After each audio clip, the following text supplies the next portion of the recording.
Kel Richards joins me now. I could have a whole lot of words after watching the shrews in the Senate today, Kel. We might save those for next week. I've got a long list. But Brian, one of our viewers, wants to know, where does the term home and hosed come from? What excites me is when I discover it's one of ours. When I do the research and discover this is an Australian coinage, coined here, 1917. It means, home and hose means, of course, you got the job done, it's finished, it's all done. And it comes from an area you know much better than the rest of us do, horse racing. In 1917, when the horse had run its race and was hosed and back in its stall, it was home and hosed.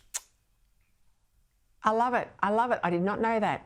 Boondoggle. I love boondoggle. If you watch my show, you'll know I use boondoggle a fair bit. Donna and Sue both want to know where it comes from.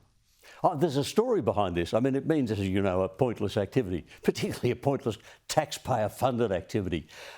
It's recorded from 1929 to describe the leather lanyard worn by scouts. Now, the New York Times claimed in 1935 that it had been coined just out of the blue by an Eagle Scout in America named Robert H. Fink. I think that was his name, Robert H. Fink. And he said he just... It's a toggle. It's a toggle. Yes, that's right. When I was in Brownies and Guides, there's a thing, it's a toggle. So they call it a boondoggle, do they?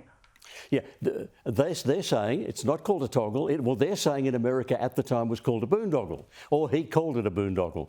But there's a story, I don't believe it. I think there's another story which explains it much better, which comes from the old American West.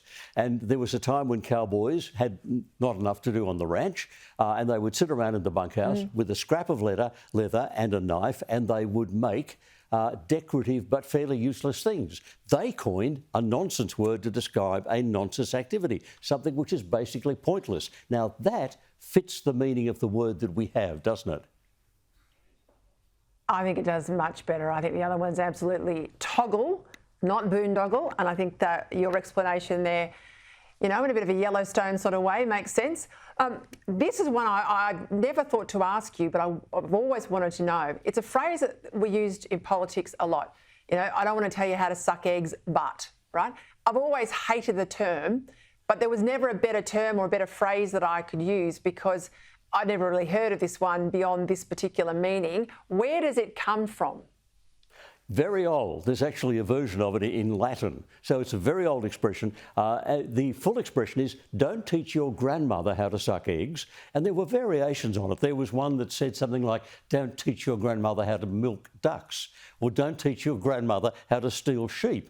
It was the idea of saying to youngsters, don't teach your elders and betters to do things they know better than you do. So there are a whole lot of these. But who sucks eggs? Sorry? Who sucks eggs? Oh, who sucks eggs? There used to be a way of putting a pinhole in the front and back of an egg and sucking out the contents. Now, I'll have to explain all that next week because we've run out of time, haven't we? All right. We have. I need a better phrase than that one. Nothing else is better than it at the moment. We need to have one. All right, Kel, we'll do that next week.